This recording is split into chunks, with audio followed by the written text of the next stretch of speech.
Hi everyone, welcome back to my channel. First strategy, maintain routine. Try to keep things as consistent as possible at home. That means, waking up at the same time, going to sleep at the same time, maintaining our sleep hygiene strategies as well. The other thing is if you have young children who don't really understand what's happening as well, I would recommend using visuals or having a little daily schedule for them so they can see exactly what's happening. And even at the beginning of the day, having a chat to them, letting them know, okay, today we're not going to be going to daycare. Instead of daycare, we are going to, and you can show them the little schedule that you've made. And you might even put in a little spot where they can choose, out of a couple acceptable activities, like instead of going to daycare, we can either go for a walk or we can do some coloring. What would you like to do? And giving them that onus is really, really helpful in helping them know that they can have a choice, giving them some semblance of control where at the moment in a pandemic, everything does feel quite, turbulent and difficult to manage. The other thing that I'd recommend is lots and lots of movement breaks for our kids at home. Homeschooling is tricky. Sitting in front of a screen for a couple hours a day or trying to focus and get things done is really, really tricky, especially for kids who are little and kids who are, just trying to get through their day and missing their friends. So I would implement lots and lots of movement breaks at home. That might mean going for walks before lunch. That might mean doing some animal walks, building some obstacle courses at home, having activities with little household items. So an example would be with pegs.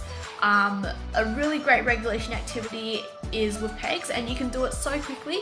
So what I do, I'll give my clients a timer of 2 minutes, and their job is to run around the room and place a peg on every single item that they can find. So it's a great movement break. It works on their visual scanning, it works on their planning skills, it works on having fun as well, and their pincer grasp, which is such an important skill for fine motor development in little kids as well. This is something you can do for kids of all ages, and it's still really fun. I love to do it myself. The other thing that we can do are games like Simon Says, or lots and lots of play at home. And I might even release a video discussing all what sensory processing is and how we can work on that at home in a home setting where we might not have access to all the things we have in a typical pediatric therapy setting as well. Number 3, be compassionate with yourself. This time is not easy for anyone at all. We're all struggling, and there's something going on in each of our lives, and I think COVID has kind of, compounded all of the stresses in our life. So I would say be compassionate with yourself. Recognize that wherever you are in life, you're doing so well and you're doing the best that you can do in this situation. Help is out there if you need it. I'm just going to put some numbers on the screen that you can contact if you're really struggling with your mental health. Give them a call, seek help. It's always there for you. The other thing, number 4, gratitude journaling. At the end of the day, it can be really tricky to look back and identify what we've done, what the day has looked like, especially during lockdown. So one of the great things to do is gratitude journaling. You can do it with your kids, you can do it by yourself, you can do it with your parents, you can do it with anyone you want.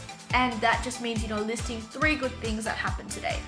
Simple as, I had a meal, I saw my friend online, I was able to learn something new at school, whatever that could be. Number 4, children have so many fears about what's happening at the moment, and one of the best things we can do is to normalize those fears and to talk about them. There are so many books out there at the moment which are really great to explain coronavirus to children and kind of explain why we're not going out as much, why people are wearing masks. So a few that I found that I absolutely love, A Message from Corona, My Hero Is You, My Name is Coronavirus, Staying Home, and The Big Thing is number 5, connect. Keep reaching out to those around you. Try and organize virtual play dates if you're a parent and you have a child who's going stir crazy at home as well, or if you have a dog that won't stop barking. Definitely organizing all those virtual play dates and trying to keep connecting with those around you. So that's all from me. Feel free to drop down some comments if you have any questions about other strategies, and I look forward to releasing my next video.